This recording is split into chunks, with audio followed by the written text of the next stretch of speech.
दिनांक 5 ऑक्टोबर 2021चा दिवस होता. रात्रीची वेळ होती. हरियाणातील पानिपत येथील परमहंस परिसरातून विनोद हा तरुण निघाला होता. त्याचा मामा देशराज गेटजवळच बसलेला होता. त्याने विनोदला येताना बघितले. इतक्यात एक चारचाकी वाहन वेगाने आले आणि त्या वाहनाने विनोदला जोराची धडक दिली. देशराजची वाहनावर नजर होतीच. त्याने वाहनाचा क्रमांक लक्षात ठेवले. ते वाहन पंजाब राज्यातील होते. पण वाहन चालकाने वाहन न थांबवता सुसाट वेगाने नेले होते. तर विनोद हा गंभीर जखमी होऊन निश्चित पडला होता. त्यामुळे देशराज आणि इतर लोकांनी तातडीने विनोदला रुग्णालयात दाखल केले. तसेच देशराजने पोलीस ठाण्यात तक्रार दाखल केली. तेव्हा वाहनाबद्दल माहितीही दिली. पोलिसांनी तातडीने तपास सुरू केला आणि वाहन चालक पोलिसांच्या ताळ्यात सापडला. पोलिसांनी त्याला ताब्यात घेतले आणि गुन्हा दाखल केला. दरम्यान विनोदवर यशस्वी उपचार करण्यात आले. त्याचा जीव तर वाचला, पण त्याला त्याचे दोन्ही पाय मात्र गमवावे लागले. तो आता अपंग झाला होता. तिकडे वाहन चालक देव याची जामिनावर सुटका करण्यात आली होती. उपचारानंतर विनोद घरी आला. या अपघाताने त्या घरावर मोठे संकट आले होते.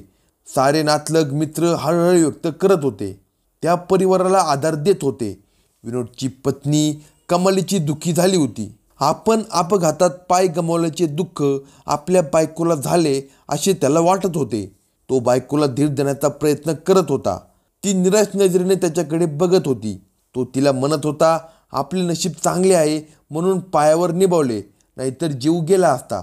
त्याच्या या बोलण्याने ती जास्त दुःखी होत होती, कारण तिला त्याचा जीवच घ्यायचा होता. पण त्या बिचाऱ्याला बायकोच्या मनात चाललेला डाव काही कळला नव्हता.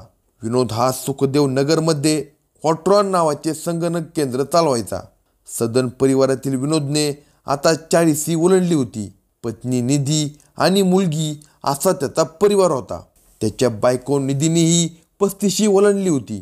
पण फिटनेसबाबत ती खूपच जागरूक होती. सुशिक्षित असल्याने तिला आरोग्याची काळजी घेण्याची चांगलीच माहिती होती. हातात पैसा असल्याने कपडे मेकअप याचीही काही तिला उणीव नव्हती. पण थोडी स्थूल झाल्याने तिचे मन खट्ट झाले होते. त्यामुळे तिने जिमला जाण्याचे ठरवले. बायकोचे लाड करणाऱ्या विनोदनेही तिला नाही म्हणले नाही. त्यामुळे तिने जिम जॉईन केली. जिममध्ये ती घाम गाळून अंगावरील चरबी कमी करू लागली. सुमित हा ट्रेनिंग देऊ लागला. सुमित हा 30शीचा तरुण होता. ट्रेनर म्हटल्यावर त्याचे सिक्सपॅक कोणालाही भुरळ घालतील असेच होते. महिलांना शिकवताना त्यांच्याशी लोचटपणा करण्याचा त्याला नादच होता. त्यातच देखण्या श्रीमंत बायकावर जाळे टाकून त्यांना भोगण्याची एक विकृती त्याला जडली होती. निधी ही सर्वसामान्य गृहिणी होती. तिच्या देखण्या शरीरावर चरबी वाढू लागली होती. त्यातही एक कामुकताच होती. त्यावरून सुमितचा हात फिरू लागला. एक्सरसाइज शिकवण्याच्या बहाण्याने त्याचे हात मुक्तपणे तिच्या शरीरावरून फिरत होते. ती त्याच्या मसलवर फिदा झाली होती. तसा तिच्या नवऱ्यानेही चांगलाच फिटनेस राखला होता. पण कसरत करून सुमितने मिळवलेली देहसंपदा तिला भुरळ घालत होती. तोही तिच्यावर लक्ष ठेवूनच होता. तिने एक दिवस सुट्टी घेतली तरी तो रागवायचा. एकदा ती म्हणाली, तू मला नेहमीच विचारतो, इतरांना तर तू काहीच बोलत नाहीस. त्यावर तो म्हणाला, तुमची फिगर मस्त आहे. नीट व्यायाम केला तर मस्त दिसाल म्हणून मी सांगतोय, बाकी काही नाही. ती नरमली. हो, मलाही स्लिम दिसायचं आहे, पण चरबी खूप वाढली. तो तिच्या नितंबाला दाबत म्हणाला, जास्त कुठे आहे चरबी? तुमच्या उंचीला एवढे तर पाहिजेच ना. तो नितंब दाबत असल्याने ती संकोचली. तशीच ती कुजबजली. पण चांगले नाही दिसत.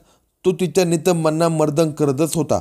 चांगले दिसतात तो, फक्त मऊ आहेत, ते टणक झाले पाहिजे असे म्हणत त्याने नितंबावरचा हात तिच्या छातीपाशी आणला. छातीला दाबत तो तिच्या कानात पुटपुटला, हेही मस्त आहेत, पण कडक केले पाहिजेत. ती बाजूला होत म्हणाली, असे काय करताय? अहो मॅडम, मी तुम्हाला मसल कसे मजबूत करायचे ते शिकवतोय. 3 महिन्यात तुम्ही एखाद्या ॲक्टरसारख्या दिसाल. ती लाजली. तो संधी मिळेल तेव्हा तिच्या शरीराशी चाळे करतो हे तिच्या लक्षात आले होते. तरण्याबांध हिरोसारख्या सुमितचे पिदार शरीर तिला खुणावू लागले होते. तिच्या मनातील घालमेल त्याने ओळखली होती. तिच्याकडून मिळणारा प्रतिसाद त्याला उत्तेजित करत होता. एक दिवस त्याने तिला चेंजिंग रूममध्ये यायला सांगितले. ती गेली तेव्हा तो उघडाच होता. केवळ शॉर्ट घालून तो तिच्यासमोर उभा होता. त्याचे ते तेलकट पिदार शरीर पाहून तिच्या श्वासाची गती वाढली. ती हलकून म्हणाली, किती मस्त आहेत तुझे मसल्स. तेव्हा तो म्हणाला, हात लावून बघा की. असे म्हणत तो तिच्याजवळ सरकला. ती त्याचे दंड दाबू लागली. त्याच्या भरदार छातीवरून तिचे हात फिरत होते. तिच्या श्वासाची गती वाढतच होती. तो तिच्या आणखी जवळ सरकला. तिने डोळे मिटून घेतले. क्षणार्धात त्याने तिला मिठीत घेतले. त्याच्या राकट कणखर मिठीत तिचे मुलायम शरीर दबले गेले. तिला कशाचेही भान राहिले नाही. चेंजिंग रूम आता बेडरूमच बनली होती. कामक्रीडचे तुफान उठले होते. मनसोक्त उपभोग घेऊन तो शांत झाला. त्याच्या या समागमाची वेगळी धुंदी निधीच्या तनमनावर पसरली होती. आता तिला नवरा नकोसाच झाला होता. तो राकट तर्नाबाण पुरुष तिला आता हवा होता. त्याच्यासाठी ती रोज वेळेत जिमवर येत होती. कधी त्याला आपल्या घरी बोलवत होती. पतीला काहीतरी सांगून ती सुमितसोबत फिरायला जात होती. मजा मारत होती. तिच्या वागण्यात पडलेला फरक विनोदच्या लक्षात आला होता. ती नेहमी जिम ट्रेनरच्या संपर्कात असते. त्या दोघांमध्ये चॅटिंगही चालते हे त्याच्या लक्षात आले होते. त्यामुळे तो निधीवर चिडत होता. एकीकडे ती तरुण दिसत असल्याने विनोद पागळला होता, तर दुसरीकडे तिचे जिम ट्रेनरसोबत संबंध असतील या विचाराने तो ग्रासलाही होता. त्यामुळे तो तिला जिमला जाण्यास मनाव करत होता. त्याला मार्ग सापडत नव्हता, पण त्याचा निधीशी वाद मात्र नेहमी होऊ लागला होता. तिकडे तिला आता सुमित कायमचाच हवा होता. नवरा म्हणून तो तिच्या नेहमी जवळ असावा असे तिला वाटत होते. पण सुमित हा सर्वसामान्य घरातील तरुण होता. तो काही तिची मौज मजा पुरवू शकत नव्हता. दुसरीकडे तिचा नवरा तिच्यावर कितीही पैसा खर्च करू शकत होता. तिच्यासाठी भारी दागिने, जिमसाठी फिरण्यासाठी पैसा, असे कोडे तिला पती विनोद आणि प्रियकर सुमित यांच्या रूपाने पडले होते. पण तिला पैसाही हवा होता आणि सुखही हवे होते. विनोदच्या पाठीमागे सगळी मालमत्ता शिवाय विम्याचे पैसे निधीलाच मिळणार होते. मग विनोद मेला तर सगळे सोपे होणार होते. पैसा मिळणार होता. विनोदचा अडसर दूर होऊन सुमितसोबत आयुष्यभर सुखात लोळता येणार होते. हा विचार तिने सुमितला बोलून दाखवला. विनोदचा काटा बाजूला केला तर पैसा मिळेल आणि निधीसारखी देखणी बाई मिळेल या विचाराने सुमितही तयार झाला. सुमित जिममध्येच काम करत असल्याने काही गुन्हेगारी प्रवृत्तीच्या लोकांशी त्याची ओळख होती. त्या ओळखीतून त्याने ट्रक चालक देव याची भेट घेतली. देवला सुमितने सगळा प्लॅन समजावून सांगितला. त्यासाठी 10 लाख रुपये रोख देऊन विनोदला मारण्यासाठी सुपारीही दिली. देव सुनार याच्याकडे पंजाब क्रमांक असलेली लोडिंग पिकअप वाहन होते. ते घेऊन यायचे आणि विनोदला त्याखाली चिरडायचे आणि पसार व्हायचे असा प्लॅन होता. त्यातून तो पोलिसांना सापडला तर केस लढण्याची जबाबदारी निधी आणि सुमित यांनी घेतली होती. अपघातात बळी गेल्यास फार शिक्षा होणार नाही असाही त्या दोघांचा अंदाज होता. त्यामुळे त्यांनी हे षड्यंत्र रचले होते. दिनांक 5 ऑक्टोबर 2021 रोजी देव सुनार याने विनोदला जीवे मारण्याच्या उद्देशाने वाहनाने त्याला धडक दिली. मात्र विनोद बचावला. तिकडे निधीने सुमितला चांगलेच फैलावर घेतले. विनोद वाचला कसा? आता तो अपंग झाल्याने त्याची सेवा मलाच करावी लागणार. तू हे काय केलेस असा सवाल तिने त्याला विचारला. त्यामुळे आता प्लॅन बदलला गेला. पुन्हा सुमितने देवची भेट घेतली. पहिला प्लॅन फसला. आता दुसरा प्लॅन यशस्वी होणार. तू मदत कर अशी त्याने त्याला गळ घातली. त्यासाठी जास्त पैसे आणि पिस्तूलही सुमितने देवला दिले.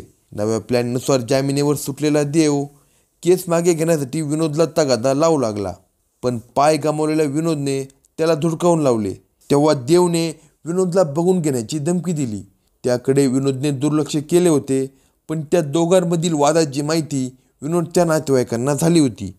दरम्यान 15 डिसेंबर 2021 रोजी देव हा विनोदला भेटण्याचे कारण सांगून आला होता. तो घरात आला तेव्हा निधी आपल्या लहान मुलीला घेऊन जवळच्याच नातेवाईकांकडे गेली होती. त्यावेळी देवने गोळ्या घालून विनोदचा खून केला. कुणी येण्याआधीच तो पसार झाला.